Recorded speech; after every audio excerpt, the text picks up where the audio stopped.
what is this podcast about? It probably would help if you don't chew into the mic. My name is Libby. My name is Luke. In this new episode. Season. This new season. And we are going to be focusing completely on weddings. We are, in fact, the Wedding Pirates. There's no other podcast like this. I've looked. I've checked. And we have a cat. Her name is Stella. We want to share all the secrets when it comes to weddings. The one where we talk. Wedding edition.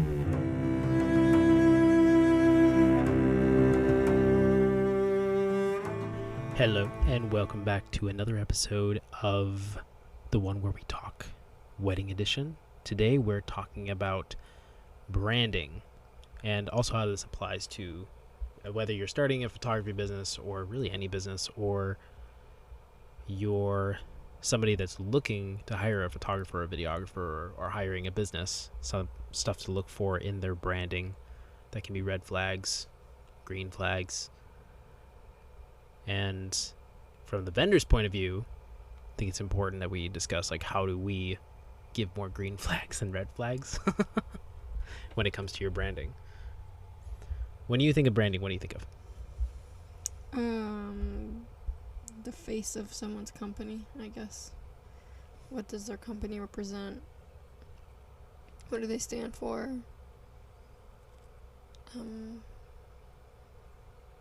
What does their logo or like their branding, what vibe does it give off, I guess? Mm-hmm. Yeah. No, all those things are, you listed all the right things, the vibe that they give off, but usually people, that's pretty common what people will say when it comes to branding. They say logo, they say appearance, your face, and I think that we put a lot of pressure on that. Like, if you go onto most photographers' websites, or just in general, just Instagrams, and you see one color palette, you see one consistent kind of shot, nothing, like everything's the same. Mm-hmm. That is the traditional idea of branding in its purest form. When in reality, when people look at a brand, they're looking for something different. When you get an advertisement on Instagram for a bed, think about that for a second. How many times have you gotten an advertisement for a bed and the ad is set up in a way, whether it's comical, whether it's serious, whatever they're trying to communicate in the ad that they're showing you is communicating quality, in my opinion. Mm-hmm. You know, if you see what's that roll-up bed that comes in a compression box, it's a really poor quality mattress, but the way that they displayed it makes it seem, ooh, that looks like a really high quality thing because of the way that they set up the ad. Mm-hmm. It's all in the branding. It's all in marketing. Gucci, not a really high value, not a really valuable product in itself. It's in the name, though, that creates the value. But are you getting value out of it? Kind of, if you want to appear cool before other people. But so you need to ask yourself, when you look from a wedding, if you're hiring wedding vendors, from the bride and groom's perspective, when you're looking at a brand, you need to ask yourself, what are you prioritizing, and what do you want to get out of this? And does their brand fulfill everything you want to get out of it? If you want to appear different, and you want to be best friends with the vendor, and you want to have a personal experience and a customized experience, and you want to feel exclusive, then you're going to look for a completely different vendor versus, I just want photos. I don't really care.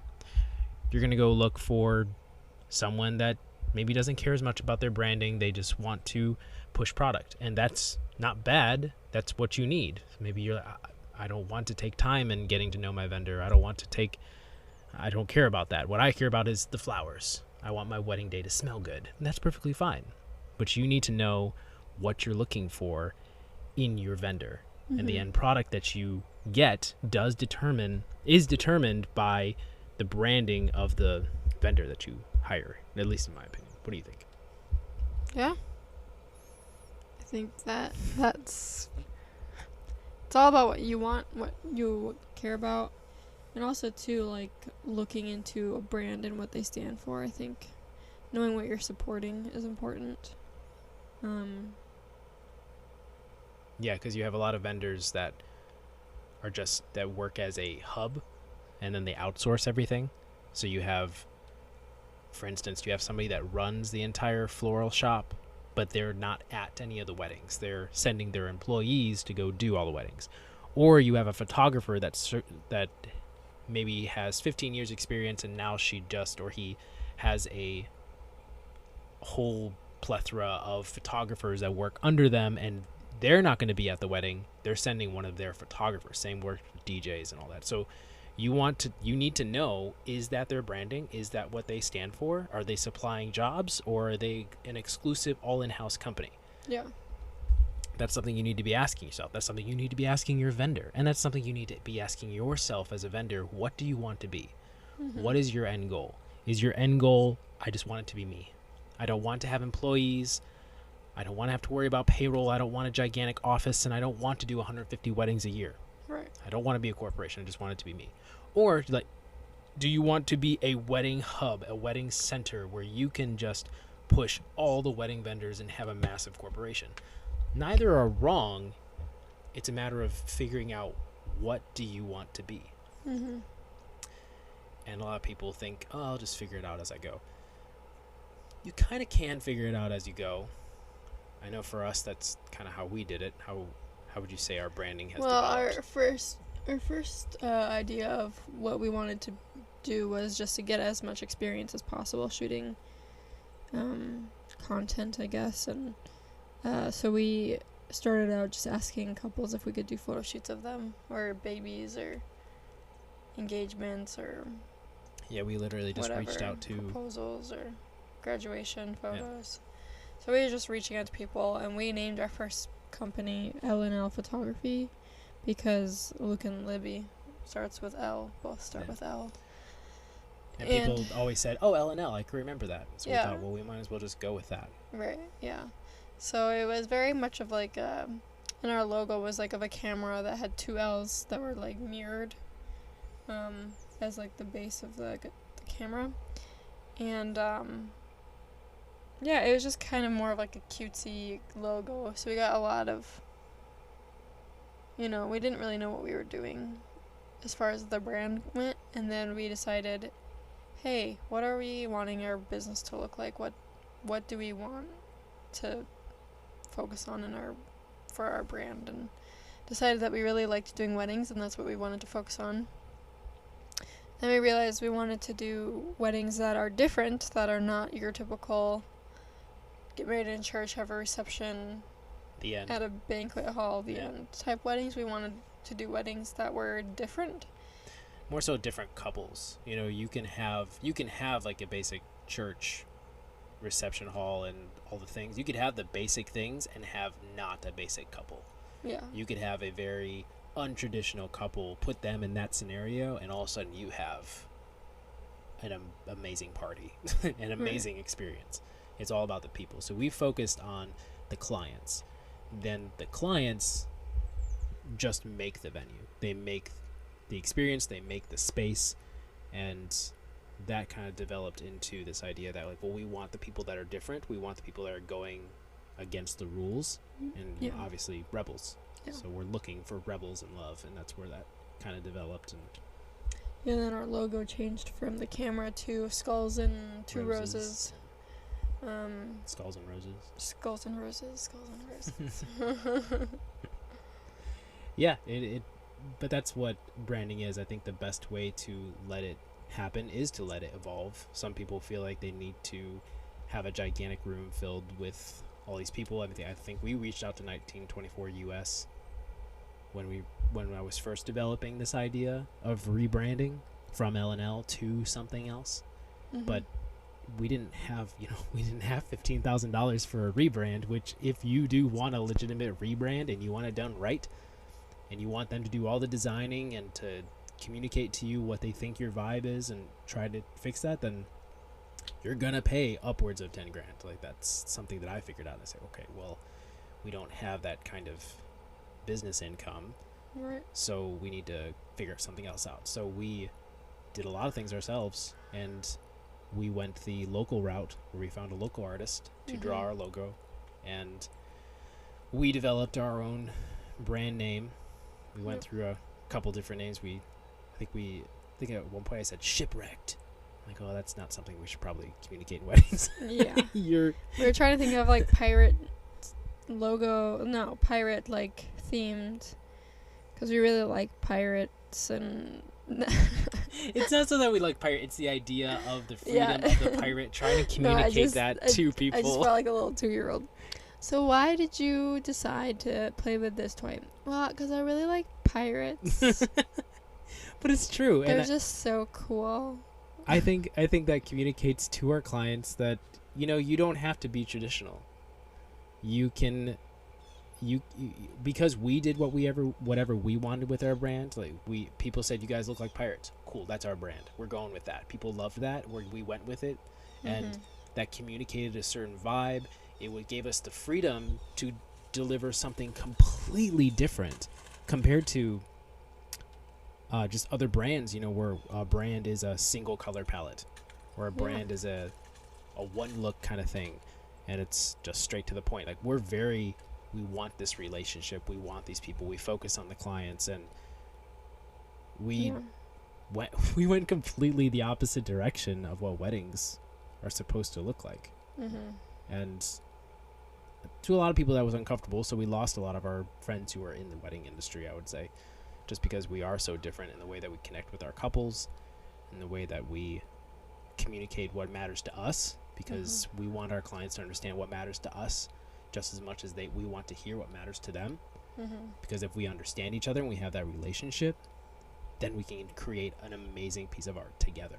And that's what it's actually about. I obviously need to be paid for my time, but because this is what I do for a living. But because this is what I do for a living, I could give them complete focus. And that is the brand that we try and portray. But how would you think about other people's brands? What are some brands that you admire personally? It doesn't have to be in the wedding industry. It could literally be anything. Something that you admire and you relate to that kind of draws you to the brand. I'm repeating myself. Well, I guess the one that comes to mind is 1924 Us. They are I love what they stand for. I love their brand. I love their coloring. I love just their vibe. They're very bold in their statements too. He stands up for a lot of things that are like cultural things, like pornography. He stands up for that, like to get rid of it, which I love. Consumerism. He goes up against he's got a very large following, like upwards of over I don't know, 250,000 or something like that. Probably more, less. I don't know. But he's got a large following. He uses that following, and that following does get attention, and he'll lash out at brands like Gucci and big consumer Balenciaga. Balenciaga and big corporate consumerist brands. And people see it, and he gets a lot of flashback. But he takes it. I mean, he has haters for sure. Oh yeah, of course. But with the love comes the hate as well. So that's one brand that I really like. What's another brand that we really like, or that I like a lot? I really like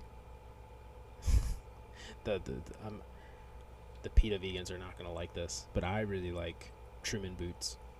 Oh yeah. So just when it comes to random pieces of things that are high quality, I think that there's a lot to be said about the shoes that you wear on your feet. If you're wearing cheap shoes and you just have 20 different pairs of cheap shoes, it's not really, to me, that's not really communicating value, and it's kind of wasteful to me. So I like to know that I have a couple pair of high quality shoes that are going to last me. And my feet eat through shoes. It's a very important thing to me. I have flat feet, and my feet just, I don't know what happens to the shoe. My foot just eats it. I just wear holes through them like within a year, so I go through shoes really fast. So boots are really chunky, and I like to go towards boots. But Truman Boot Co.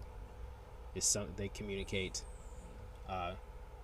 quality over quantity, Mm-hmm. meaning they have a lot of boots, but they don't make an insane amount because they're all handmade, and they literally show you the cow before it gets turned into a boot, and then they use that cow and they sell it to local butchers, and therefore they're giving back to the community, and they're not wasting anything. Mm-hmm. So that's something that that's a brand that I admire. Yeah. What's we're big fans of small businesses. I mean, if something is small, if somebody's starting something small, if we come across a very small stand, even if we're not sure if we're gonna like it, especially when it comes to like food, pickled things, you can mess up pickles.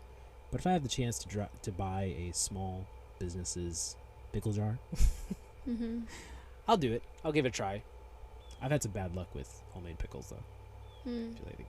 But we really like supporting small businesses. There's this business up in Asheville, North Carolina, that I really want to go to. They have really cool rings. Oh yeah? Yeah. I want to go look at her shop. Yeah, we like jewelry, and just when it comes to our own personal life, what we focus on for branding. You can't do it with everything, because life does get expensive. You can't be 100%. It's ethical, I think. That's what we try and shoot for, Yeah. is like trying to support companies that are ethical, that source from ethical sources. That was redundant, as best as we can, because it is expensive. I mean, yeah. because the smaller the business, you're supporting. And there's a car leaving, in case you hear a rumble in the background. That's great. There's definitely value in searching for companies that are small and trying to support a small business, but at the same time it gets expensive because you're supporting that one person. It's not a giant corporation where this millions of dollars is spread out through this entire company, and so you can go to Walmart and pick up a $5 pair of shoes. You're buying a $200 pair of shoes because it's this one person making 100 pair of shoes a year. Right. That's not a lot. When that all adds up after taxes, that's not a lot of money. So the same goes for photography companies. Like, you're going to get a better price from a corporation than you will from a smaller photography company that is trying to sell you value and customer service. Insane customer service, because they keep their quantity of products small, so that way they can give you the best attention. Right. It doesn't take us 5 days to get back to you in an email. Like, we're very, very quick when it comes to our communication. Not everybody can afford that, though. It's not in everybody's budget. So in some instances, a brand can communicate value and can communicate that this is going to be expensive, this is going to be luxurious. But you can get the same thing where this is going to be expensive and that experience was not luxurious, because there's a lot of companies that just say, oh, I could be you're going to pay 10 grand for a wedding? Okay, then I'll charge 10 grand. And then they don't spend any time on their skill, and they haven't developed their skill or their brand in over 15 years, and they're still the same, they still look like crap. Then those are the things you got to watch out for. But all that, you can find all of that out by talking to them face to face. Demand a FaceTime, a Zoom call, even if at minimum a phone call. You need to hear how much they care. Yep. If you care a lot about your product and your video and your photo, what you're getting at the end of the day, you need to have a personal talk with that vendor. Right. Even if this is super boring to you and you're just over talking to vendors and it's just so stressful, prioritize talking to your photo and video people, because if you don't, you have no idea who's showing up to your wedding day. Right. And they can fuck the whole thing up. You put in, so nobody's going to remember the invitations, nobody's going to remember the flowers or the officiant or the amazing centerpieces, because somebody that didn't know how to capture it was there. Right. Yep. Talk to them face to face, or talk to them voice to voice at minimum. But to me, I think that at its core, you'll be able to figure out somebody's brand and what they actually care about, and if they actually care about their product, by just listening to them. I think there's a lot to be said with that. But Did you have any other brands that you admire? Not any that are coming to mind right now. I'm sure there are. A lot of small companies come and go too, which is sad. Yeah. Like you'll get a really cool sheet company, like a bedding company, a linen company. Like, wow, this is such a cool company. It's all ethically sourced and it's made from bamboo, but they can't stay afloat because their bed sheets are, you know, a grand per set. And not like we just talked about, not everybody can afford that. That's not in our budget. I'm not gonna pay $1,000 for bed sheets. Right. I don't have that. Even if I did, like, I feel like there's other things I could be spending my money on than my bed sheets. Yeah, like a really good espresso machine. Is that what you? Is that what's quality to you? Like, you want a really good espresso machine one day? Yeah. Yeah. Or you can just work at a coffee house and use their espresso machine all the time. Yeah. Or a really nice couch. Really good quality couch. Yeah, good quality couch is important to us. Coming from the people that live in a bus. That don't have really great quality. They don't have, yeah. No, I don't know. I don't want a cheap couch that is uncomfortable to sit on. Or. Well, I think living this lifestyle, we know what quality means now because you have one of a lot of things when you live in this kind of lifestyle, like in a tiny space. Well, you have to do quality over quantity when you live in this small of space because you are you're constantly wearing things out a lot. So like our fridge freezer are constantly using that. Not that you don't in a real house, but yeah, and well, the things in an RV, like a traditional RV, it's not built to work 24/7. It's not built to be lived in 24/7. So those things, so people think, oh, just go buy an RV. It's already set up. Like you could, but a lot of things are going to break a year in because you've been using it every day 24/7 like you would a normal house. It's not meant to be a normal house. It's meant to be 3 weekends, maybe 1 week a year. Yeah, I don't know if anything in our bus is actually broken since we've lived in it. Our foot pump, because it froze. Oh, that didn't break necessarily. It froze and the lining started peeling. Yeah. And we didn't want plastic pieces in our water, so we got a new one. But. Yeah. So stuff like that, or our like I said, our shoes. When it comes to clothing, we try and do a lot of thrift shops as much as we can. Yeah. Because that's clothes we is love just thrift shopping. Yeah, we love thrift shopping. We found we have really good luck with furniture, which really sucks when you live in a bus like this, because we'll come across stuff that doesn't have a brand on it. A lot of times the best things don't have a brand on it. You ever notice that? I have an amazing flannel that doesn't have a brand on it. Yeah. It makes me really sad. But we have really great luck with being on the road. Well, let's go check out this thrift shop. Let's go check out this antique shop. Sometimes you find cool things, or like whenever like I need a new T-shirt or something, like I'd rather go find it in a thrift shop or something. Right. And we always come across these amazing couches, solid wood dining room tables with solid wood chairs, just amazing pieces. We've come across so many china cabinets. Oh man, if I had a place. Kitchen tables. Yeah, kitchen tables, side tables, just a bunch of really cool stuff for dirt cheap. Like you can get that one table that we found was amazing at Salvation Army. That like had white legs and it was naturally worn like an old farmhouse table, and it was solid wood, super heavy. It was like $250. Yeah, it was pretty cool. I was so pissed. So we really like quality over quantity. And that communicates, I think that should communicate who people are personally. People that don't care about quality. Yeah, maybe ask the brand that you're going to go with, for the company that you're going to go with, like, what are their values in life? What do they value in life? And that'll tell you a lot about them as humans, too. And because you don't want to work with some asshole. It's true. And that's a lot of extra work, though. And some people, I've met a lot of brides and grooms. A lot of brides and grooms move on from us, from the inquiry of, hey, do you have this date available? And I say, yes, we have this date available. Let's set up a call. And then there's a 30-day process of us booking you.